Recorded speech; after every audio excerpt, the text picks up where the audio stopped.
ನಮಸ್ತೆ dear students. ನಾವು ಯಾವ ಪಾಠದ ಬಗ್ಗೆ ಅಧ್ಯಯನ ಮಾಡ್ತಾ ಇದ್ವಿ? ಕೆಲವು ವಿದ್ಯಮಾನಗಳ ಬಗ್ಗೆ ಅಧ್ಯಯನ ಮಾಡ್ತಾ ಇದ್ವಿ.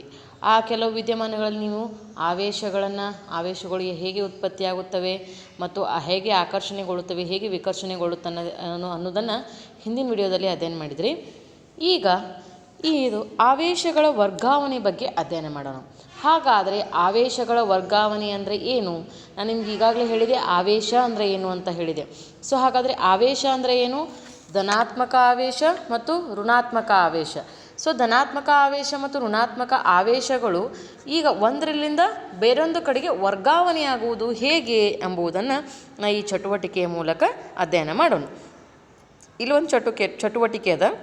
ಖಾಲಿ ಇರುವ ಒಂದು ಜಾಮ್ ಬಾಟಲನ್ನು ತೆಗೆದುಕೊಳ್ಳಿ. ಡಬ್ಬಿಯ ಬಾಯಿ ಮುಚ್ಚಳಗಿಂತ ಸ್ವಲ್ಪ ದೊಡ್ಡದಾದ ಒಂದು ಕಾಗದದ ಹಲಗೆ ತೆಗೆದುಕೊಳ್ಳಿ.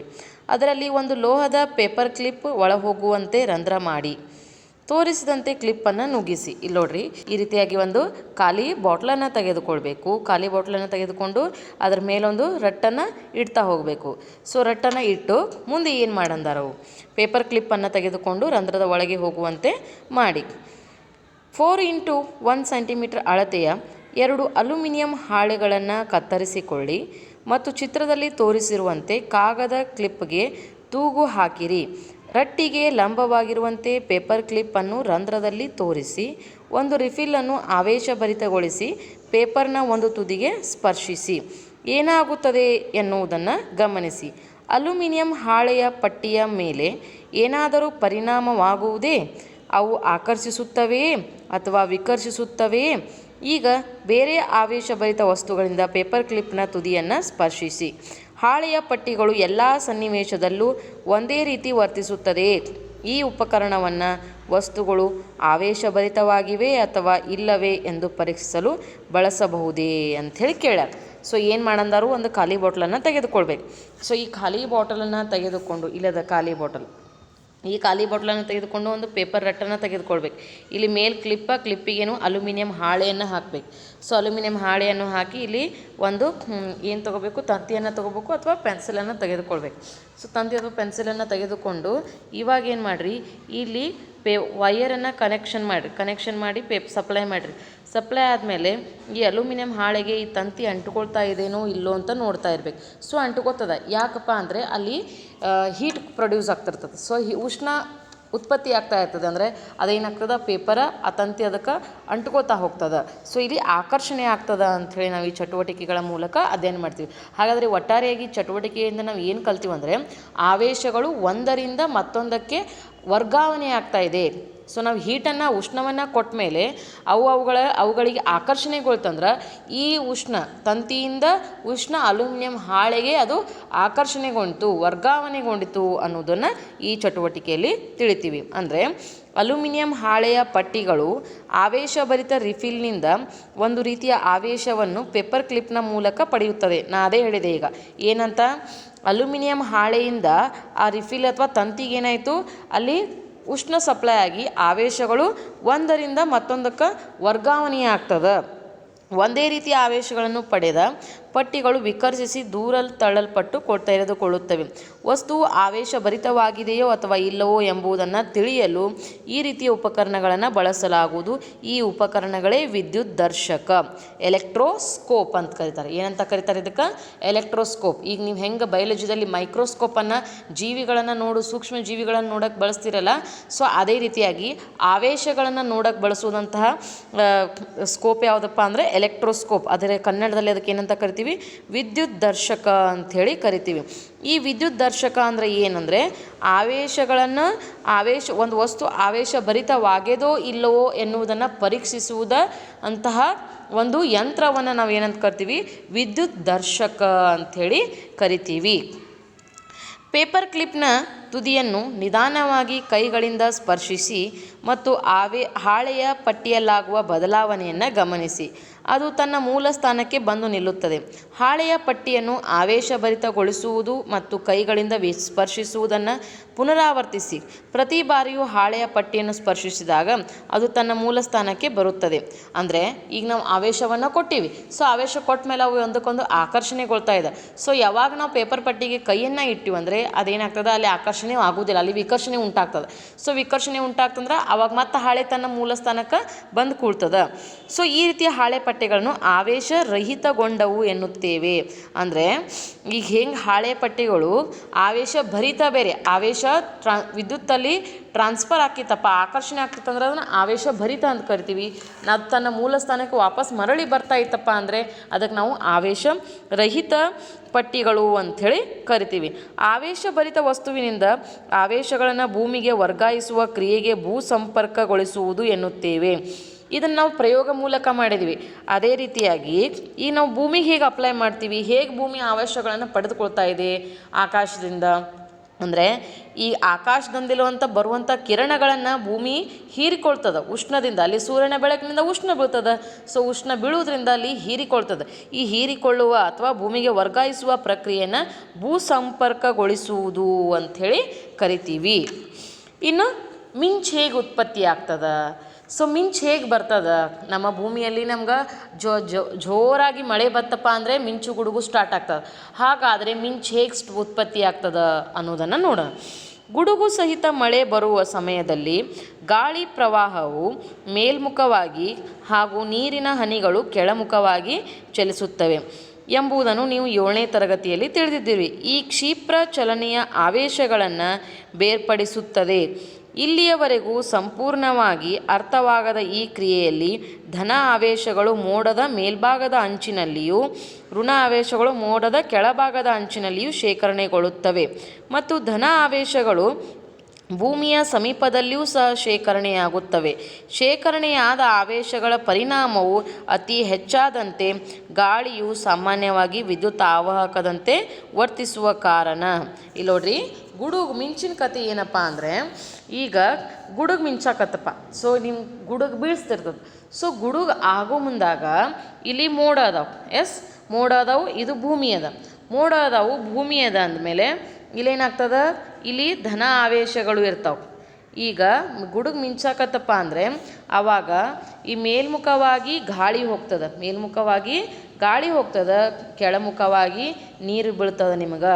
ಸೊ ನೀರು ಬಿದ್ದು ನಿಮಗೆ ಮಳೆ ಉಂಟಾಗ್ತದೆ. ಕೆಳಮುಖವಾಗಿ ನೀರು ಬೀಳ್ತದೆ, ಮೇಲ್ಮುಖವಾಗಿ ಗಾಳಿ ಹೋಗ್ತದಂದ್ರೆ ಈ ಮೋಡಗಳಲ್ಲಿ ಧನ ಆವೇಶಗಳು ಇರ್ತಾವೆ, ಈ ಭೂಮಿಯಲ್ಲಿ ಋಣ ಆವೇಶಗಳು ಇರ್ತದೆ. ಇಲ್ಲಿ ನೀವು ನೋಡಿರ್ಬೋದು, ಇಲ್ಲಿ ನೋಡ್ರಿ, ಧನ ಆವೇಶಗಳು ಋಣ ಆವೇಶಗಳು. ಸೊ ಧನ ಆವೇಶಗಳು ಋಣ ಆವೇಶಗಳು, ಇಲ್ಲಿಂದ ಋಣ ಆವೇಶಗಳು ಮೇಲ್ಗಡೆ ಹೊಂಟವ, ಇಲ್ಲಿಂದ ಧನ ಆವೇಶಗಳು ಕೆಳಗಡೆ ಬರ್ತಾ ಇದ್ದಾವೆ.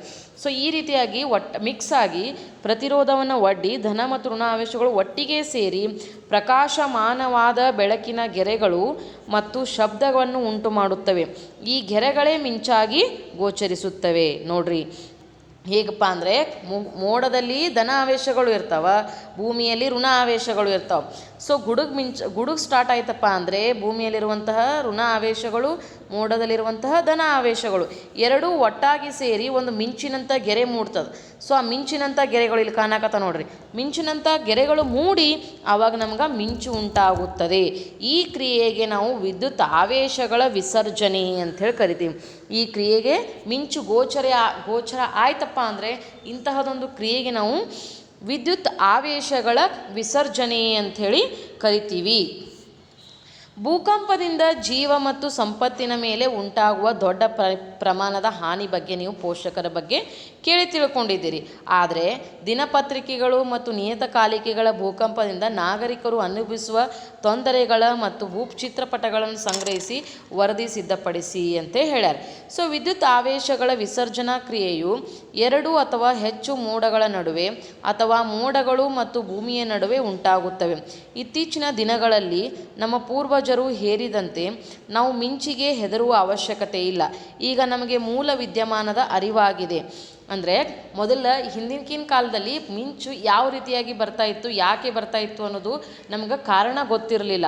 ಸೊ ಆವಾಗ ಏನಾಗಿದ್ರು, ಮಿಂಚಾಯ್ತಪ್ಪ, ಗುಡುಗಾಯ್ತಪ್ಪ ಅಂದರೆ ಎಲ್ಲಾದರೂ ನಮ್ಮ ಮೇಲೆ ಬೀಳಬಹುದು, ಬೆಂಕಿ ಮಳೆ ಬೀಳಬಹುದು ಅನ್ನೋ ಕಾರಣಕ್ಕಾಗಿ ಆಗಿನ ಕಾಲದ ಜನರು ಹೆದರ್ತಾ ಇದ್ರು. ಆದರೆ ಇವಾಗ ನಮಗೆ ಎಲ್ಲ ಮೂಲ ವಿದ್ಯಮಾನಗಳು ಗೊತ್ತಾಗಿವೆ. ಸೊ ಗೊತ್ತಾದ ಮೇಲೆ ನಾವು ಅದಕ್ಕೆ ಹೆದರುವಂತಹ ಕಾರಣವಿಲ್ಲ. ಸೊ ಅದಕ್ಕೆ ನಾವು ಕೆಲವೊಂದಿಷ್ಟು ಪರಿಹಾರಗಳನ್ನು ತೆಗೆದುಕೊಳ್ಬೇಕು ಮತ್ತು ಅವುಗಳನ್ನು ಮಿಂಚು ಬಂದಾಗ ನಾವು ಏನು ಮಾಡಬೇಕು ಅನ್ನೋದನ್ನು ನೋಡ್ತಾ ಹೋಗಬೇಕು. ರಕ್ಷಿಸುವ ವಿಧಾನಗಳನ್ನು ನಾವು ತಿಳಿತಾ ಹೋಗಬೇಕು. ಸೊ ಏನಪ್ಪ ಮಿಂಚಿನಿಂದ ರಕ್ಷಿಸಿಕೊಳ್ಳುವ ವಿಧಾನಗಳು. ಮಿಂಚು ಮತ್ತು ಗುಡುಗು ಸಹಿತ ಮಳೆಯ ಸಂದರ್ಭದಲ್ಲಿ ತೆರೆದ ಪ್ರದೇಶ ಸುರಕ್ಷಿತವಲ್ಲ. ಯಾವಾಗ ಮಿಂಚು ಮತ್ತು ಗುಡುಗು ಬರ್ತಾ ಇರ್ತದನೋ ಸೊ ಆವಾಗ ನೀವು ಹೋಗಿ ಒಂದು ತೆರೆದ ಪ್ರದೇಶದಲ್ಲಿ ಹೋಗಿ ನಿಲ್ಲುವುದು ಸುರಕ್ಷಿತವಲ್ಲ. ಹೋಗಿ ಎಲ್ಲಿ ಹೋಗಬೇಕು, ಮನೆಯೊಳಗಡೆ ಹೋಗಿ ಕೂಡಬೇಕು, ಎಲ್ಲರೇ ಸೇಫ್ಟಿ ಜಾಗದಲ್ಲಿ ಹೋಗಿ ಕೂಡ್ತಾ ಹೋಗಬೇಕು. ನಂತರ ಗುಡುಗಿನ ಶಬ್ದದ ಆಲಿಸುವಿಕೆಯು ಸುರಕ್ಷಿತ ಸ್ಥಳಕ್ಕೆ ತೆರಳಲು ಒಂದು ಎಚ್ಚರಿಕೆ ಸಂದೇಶ. ಗುಡುಗು ಮುಂಚಾಕತ್ತಪ್ಪ, ನೀವೆಲ್ಲೇ ಈ ತೆರೆದ ಪ್ರದೇಶದಲ್ಲಿ ಇದ್ರಂದ್ರೆ ಗುಡುಗು ಮಿಂಚ್ತಾ ಹೋಯ್ತಪ್ಪ ಅಂದರೆ ಆವಾಗ ನಿಮ್ಗೆ ಗೊತ್ತಾಯಿತು ಗುಡುಗು ಮಿಂಚು ಬರ್ತಾ ಇದೆ, ನಾ ಇಲ್ಲಿ ಬೇರೆ ಪ್ರದೇಶಕ್ಕೆ ಹೋಗಬೇಕು, ಒಂದು ಸೇಫ್ಟಿ ಜಾಗಕ್ಕೆ ಹೋಗಬೇಕು ಅಂಥೇಳಿ ಹೋಗಿ ಅಲ್ಲಿ ನೀವು ಕೂಡ್ತೀರಿ. ಸೊ ಗುಡುಗಿನ ಕೊನೆ ಕ್ಷಣದ ಶಬ್ದದ ಆಲಿಸುವಿಕೆಯ ನಂತರವು ಸುರಕ್ಷಿತ ಪ್ರದೇಶದಿಂದ ಹೊರಬರಲು ಸ್ವಲ್ಪ ಸಮಯ ಕಾಯಬೇಕು. ಅಂದರೆ ಈಗೇನು ಮಳೆ ನಿಂತದಪ್ಪ, ಗುಡುಗು ಮಿಂಚು ಆಗ್ಯದ, ಇನ್ನು ನಾವು ಬರ್ಬೋದು ಅಂಥೇಳಿ ಬರ್ಬೋದು, ಆದರೆ ತಕ್ಷಣವೇ ಬರಕೂಡದು, ಸ್ವಲ್ಪ ಸಮಯ ನಂತರ ಬಿಟ್ಟು ಬರಬೇಕು. ಮತ್ತು ಸುರಕ್ಷಿತ ಸ್ಥಳದ ಶೋಧ. ಅಂದರೆ ನೀವು ಹೇಳಾಕತ್ತೀರಿ ಮೇಡಮ್, ತೆರೆದ ಪ್ರದೇಶ ಬಿಟ್ಟು ಹೋಗಿ ಮನೆಯೊಳಗೆ ಹೋಗಿ ಕೂಡಿರಿ ಅಂತ ಹೇಳ್ತೀರಿ. ಸೊ ಹಾಗಾದರೆ ಎಂತಹ ಪ್ರದೇಶದಲ್ಲಿ ನಾವು ಕೂಡಬೇಕು ಅನ್ನೋದನ್ನು ನೋಡ್ಬೇಕು. ಯಾವ ಸುರಕ್ಷಿತ ಸ್ಥಳವಾಗ್ಯದ? ಮನೆ ಅಥವಾ ಕಟ್ಟಡವೇ ಸುರಕ್ಷಿತ ಸ್ಥಳ. ಯಾವ ಸ್ಥಳ? ಮನೆ ಅಥವಾ ಕಟ್ಟಡವೇ ಸುರಕ್ಷಿತ ಸ್ಥಳವಾಗ್ಯದ. ನೀವು ಬಸ್ ಅಥವಾ ಕಾರ್ನಲ್ಲಿ ಚಲಿಸುತ್ತಿದ್ದರೆ ಕಿಟಕಿ ಮತ್ತು ಬಾಗಿಲುಗಳನ್ನು ಮುಚ್ಚಿದ್ದಲ್ಲಿ ಹೆಚ್ಚು ಸುರಕ್ಷಿತ. ಯಾಕೆ ನೀವು ಬಸ್ ಅಥವಾ ಮತ್ತು ಕಾರ್ನಲ್ಲಿ ಚಲಿಸ್ತಾ ಇದ್ದರೆ ಆ ಟೈಮ್ನಲ್ಲಿ ಆವಾಗ ನೀವು ಏನು ಮಾಡಬೇಕು? ಕಿಟಕಿ ಮತ್ತು ಅವು ಎರಡು ಬಸ್ಸು ಮತ್ತು ಕಾರಿನ ಕಿಟಕಿಗಳನ್ನು ಮುಚ್ಚಿಕೊಂಡು ಕುಳಿತುಕೊಳ್ಳಬೇಕು. ಯಾಕಂದರೆ ಗುಡುಗು ಮಿಂಚಿನ ಶಬ್ದ ನಿಮ್ಗೆ ಅತಿಯಾಗಿ ಕೇಳಿಸುವುದಿಲ್ಲ. ಈಗ ಒಂದು ವಿಡಿಯೋ ಅದ, ಸೊ ಆ ವಿಡಿಯೋವನ್ನು ನೋಡೋಣ. ಅಲ್ಲಿ ಗುಡುಗು ಮಿಂಚು ಬಂದಾಗ ಯಾವ ರೀತಿಯಾಗಿ ನಾವು ಸುರಕ್ಷಿತ ಸ್ಥಳಕ್ಕೆ ಹೋಗಬೇಕು ಅನ್ನೋದನ್ನು. Good morning, children. Today we shall learn how lightning occurs. We have already learnt about static electricity and discharge in our previous lesson. So let us see how that is related to lightning. The clouds moving in the air acquire electric charge because of friction between the cloud particles and the air particles and the friction between the particles in the cloud. The positive charges accumulate near the upper edges of the cloud and the negative charges accumulate near the lower edges. Positive charges get accumulated near the ground also. As air is poor conductor, charges cannot flow and keep accumulating. When too much of charges get accumulated, air cannot resist their flow. Negative and positive charges meet, producing streaks of bright light and sound. We see streaks as lightning. The process is called an electric discharge.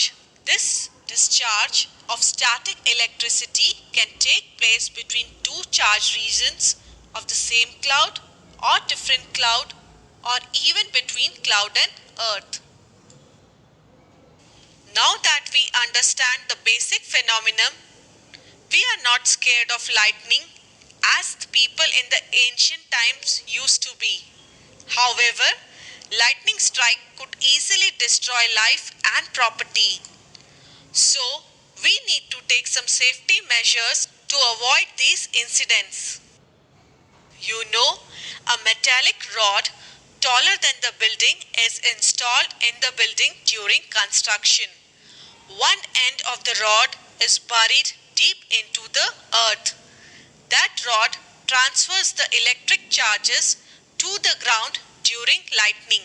This is called lightning conductor. As a precautionary measure, don't go out in lightning and thunderstorm. If you are outside, rush to a safer place. After hearing the last thunder, wait for some more time before coming out of the safe place. Open places, open cars like tractors, motorbikes are not safe. Don't carry umbrella with pointed cap. A house or a building is a safe place. If you are traveling by car or by bus, you are safe inside with windows and doors of the vehicle shut.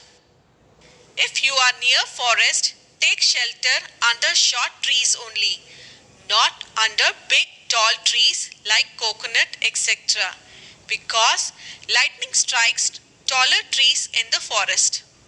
In case you are in an open space with no shelter, stay away from trees, poles etc. Squat low on ground like this with head between the knees. This position will make you the smallest target to be struck. To save your electrical appliances, unplug them.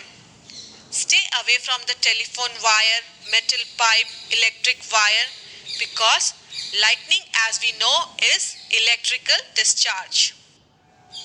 So now you understand what is lightning and how to protect yourself from lightning. The process of electric discharge between clouds and the earth or between different clouds causes lightning. Lightning strike could destroy life and property. Lightning conductors can protect buildings from the effects of lightning. Yes, ನಾವು ಈ ವಿಡಿಯೋದಲ್ಲಿ ಏನು ನೋಡಿದ್ವಿ, ಯಾವ ರೀತಿಯಾಗಿ ನಾವು ಪ್ರೊಟೆಕ್ಷನನ್ನು ಮಾಡ್ಕೋಬೇಕು, ಯಾವ ರೀತಿಯಾಗಿ ನಾವು ಎಲ್ಲಿ ಹೊರಗೆ ಕಾಡಿನಲ್ಲಿದ್ದರೆ ಆಯಿತು, ತೆರೆದ ಪ್ರದೇಶದಲ್ಲಿದ್ದರೆ ಆಯಿತು, ಯಾವ ರೀತಿಯಾಗಿ ನಾವು ನಮ್ಮನ್ನು ಸೇಫ್ಟಿ ಜಾಗಕ್ಕೆ ಕರೆದುಕೊಂಡು ಹೋಗಬೇಕು, ಯಾವ ರೀತಿಯ ಪ್ರೊಟೆಕ್ಷನನ್ನು ಮಾಡ್ಕೊಳ್ಬೇಕು ಅನ್ನೋದನ್ನು ನೋಡೋಣ. ಸೊ ನೀವು ಮನೆಯ ಹೊರಗೆ ಇದ್ದರೆ ಅಥವಾ ತೆರೆದ ವಾಹನಗಳು ಅಂದರೆ ಮೋಟರ್ ಬೈಕ್ಗಳು, ಕಾರ್, ಟ್ರ್ಯಾಕ್ಟರ್ಗಳು, ತಯಾರಿಕೆಗೆ ಬಳಸುವಂಥ ಯಂತ್ರೋಪಕರಣ, ತೆರೆದ ಕಾರುಗಳು ಸುರಕ್ಷಿತವಲ್ಲ. ನೀವು ಬಯಲು ಪ್ರದೇಶದಲ್ಲಿದ್ದರೆ ಎತ್ತರವಾದ ಮರಗಳ ಕೆಳಗಡೆ ಹೋಗಿ ನಿಲ್ಲಬಾರ್ದು. ಚಿಕ್ಕದಾಗಿರುವಂಥ ಮರಗಳ ಕೆಳಗೆ ಹೋಗಿ ನಿಲ್ಲಬೇಕು. ಯಾಕಪ್ಪ ಅಂದರೆ ಎತ್ತರವಾಗಿರುವಂಥ ಮರ ಜಾಸ್ತಿಯಾಗಿ ಮಿಂಚನ್ನು ಬೇಗನೆ ಆಕರ್ಷಿಸಿಕೊಳ್ಳುತ್ತದೆ. ಸೊ ಗುಡುಗು ಸಹಿತ ಮಳೆಯ ಸಮಯದಲ್ಲಿ ಛತ್ರಿಯನ್ನು ತೆಗೆದುಕೊಂಡು ಹೊರಗಡೆ ಹೋಗಬಾರ್ದು. ಯಾಕಪ್ಪ ಅಂದರೆ ಆ ಛತ್ರಿಯ ತುದಿಯಲ್ಲಿರುವಂತಹ ಅಲ್ಲಿ ಕಬ್ಬಿಣದ ಸೆಳೆ ಇರ್ತದೆ. ಸೊ ಕಬ್ಬಿನ ಬೇಗ ಮಿಂಚನ್ನು ಆಕರ್ಷಿಸಿಕೊಳ್ಳುತ್ತದೆ. ಅಥವಾ ನೀವು ಬಯಲು ಪ್ರದೇಶದಲ್ಲಿದ್ದರೆ ನಿಮ್ಗೆ ಅಲ್ಲಿ ಸುತ್ತಮುತ್ತ ಯಾವುದೇ ಥರನಾದ ಮರಗಳು ಇರದೇ ಇದ್ದ ಕಾರಣಕ್ಕಾಗಿ ನೀವು ಅಲ್ಲೇ ಈ ರೀತಿಯಾಗಿ ಕೆಳಗೆ ಕೂತ್ಕೊಂಡು ನಿಮ್ಮ ತಲೆಯನ್ನು ಬಗ್ಗಿಸಬೇಕು. ಈ ರೀತಿಯಾಗಿ ಕುಳಿತುಕೊಂಡ್ರೆ ಇಲ್ಲಿ ನಿಮಗೆ ಮಿಂಚು ಜಾಸ್ತಿ ತಾಗೋದೇ ಇಲ್ಲ. ಅಕಸ್ಮಾತ್ ಮನೆಯ ಒಳಗೆ ಇದ್ರಪ್ಪ ಅಂದರೆ ಮನೆಯ ಒಳಗೆ ಏನು ಮಾಡಬೇಕಂದ್ರೆ ದೂರವಾಣಿ ತಂತಿ ಆಗಿರಲಿ, ಟಿ ವಿ ಪ್ಲಗ್ ಆಗಿರಲಿ, ಇಸ್ತ್ರಿ ಪ್ಲಗ್ ಆಗಿರಲಿ, ಅಥವಾ ಮೊಬೈಲ್ ಚಾರ್ಜರ್ ಆಗಿರಲಿ, ಸೊ ಎಲ್ಲ ಎಲೆಕ್ಟ್ರಿಸಿಟಿ ಆಗಿರಲಿ, ಅಥವಾ ಫ್ರಿಜ್ ಆನ್ ಆಗಿದ್ದರೆ ಆಫ್ ಮಾಡಿರಿ. ಏನೇನು ಇರ್ತದಲ್ಲ ಸೊ ಎಲ್ಲವನ್ನು ಆಫ್ ಮಾಡಬೇಕು. ಏಕಪ್ಪ ಅಂದರೆ ಗುಡುಗು ಸಹಿತ ಮಿಂಚು ಮಳೆ ಆಗತ್ತಪ್ಪ ಅಂದರೆ ಆವಾಗ ನಿಮ್ಮ ಎಲೆಕ್ಟ್ರಿಕ್ ಶಾಕ್ ಹೊಡೆಯೋ ನಿಮ್ಮಲ್ಲಿ ಅರ್ಥಿಂಗ್ ಇರಲಿಲ್ಲಪ್ಪ ಅಂದರೆ ಎಲೆಕ್ಟ್ರಿಕ್ ಶಾಕ್ ಹೊಡೆಯೋ ಸಂದರ್ಭ ಜಾಸ್ತಿ ಇರ್ತದೆ.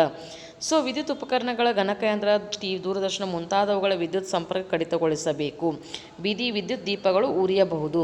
ವಿದ್ಯುತ್ ದೀಪ ಉರಿಬಹುದು, ಆದರೆ ನಿಮ್ಮದು ಹೆವಿ ಯಾವುದು ಕರೆಂಟ್ ಜಗ್ತಿರ್ತದಲ್ಲ ಸೊ ಆ ಸೋರ್ಸನ್ನು ನೀವು ಬೇಗನೆ ಬಂದು ಮಾಡಬೇಕು. ಮಿಂಚು ವಾಹಕಗಳು. ಸೊ ಬರೋದು ಮಿಂಚು ವಾಹಕ ಅಂದರೆ ಏನು? ಮಿಂಚಿನಿಂದಾಗುವ ಪರಿಣಾಮದಿಂದ ಕಟ್ಟಡಗಳನ್ನು ರಕ್ಷಿಸಲು ಉಪಯೋಗಿಸುವ ಸಾಧನವೇ ಮಿಂಚುವಾಹಕ. ಮಿಂಚುವಾಹಕ ಅಂದರೆ ಏನು? ಮಿಂಚಿನಿಂದಂಥ ಆಗುವಂಥ ಪರಿಣಾಮವನ್ನು ತಡೆಗಟ್ಟಬೇಕು. ಸೊ ಈ ತಡೆಗಟ್ಟುವಂತಹ ಸಾಧನವನ್ನು ನಾವು ಮಿಂಚುವಾಹಕ ಅಂಥೇಳಿ ಕರಿತೀವಿ. ಇಲ್ಲಿ ನೋಡ್ರಿ, ಇಲ್ಲೊಂದು ಮನೆ ಅದ. ಸೊ ಈ ಮನೆ ಎತ್ತರಕ್ಕದ, ಫುಲ್ ಹೈ ಬಿಲ್ಡಿಂಗ್ ಅದ. ಸೊ ಹೈ ಬಿಲ್ಡಿಂಗ್ ಇತ್ತಪ್ಪ ಅಂದರೆ ಇಲ್ಲಿ ಮಿಂಚು ಜಲ್ದಿನೇ ಇದು ಆಗ್ತದೆ. ಸೊ ಮಿಂಚು ಜಲ್ದಿನೇ ಬರ್ತದೆ. ಈ ಮನೆಗೆ ಕುಸಿದು ಬೀಳುವ ಸಂಭವ ಜಾಸ್ತಿ ಇರ್ತದೆ. ಸೊ ಇಲ್ಲಿ ನೋಡ್ರಿ, ಮೇಲೆ ಟವರ್ ಟೈಪ್ ಒಂದು ಕಬ್ಬಿಣದ ಶಳಾಕಿಯನ್ನು ಹಾಕ್ಯಾರ. ಅದು ಎಲ್ಲಿಗಿರ್ತದೆ? ಗ್ರೌಂಡಿಗೆ ಇರ್ತದೆ, ಅಂದರೆ ಅರ್ಥ ಅಂದರೆ ಭೂಮಿಗೆ ಅದು ಅಂಟ್ಕೊಂಡಿರ್ತದೆ. ಸೊ ಇಲ್ಲಿ ಬಂದು ಮಿಂಚು ಬರಾಕ್ತದೆ, ಇದು ಆಕರ್ಷಣೆಗೊಂಡು ಆ ಮಿಂಚನ್ನು ನಿಮ್ಮನ್ನ ಭೂಮಿಗೆ ತಾಕಿಸ್ತದೆ. ಸೊ ನಿಮಗೇನು ಹಾನಿ ಉಂಟಾಗುವುದಿಲ್ಲ. ಈ ರೀತಿಯಾಗಿ ಮಿಂಚು ವಾಹಕಗಳು ಕೆಲಸ ಮಾಡ್ತವೆ. ಇಷ್ಟು ಮಿಂಚಿನ ಬಗ್ಗೆ ಅಧ್ಯಯನ. Thank you.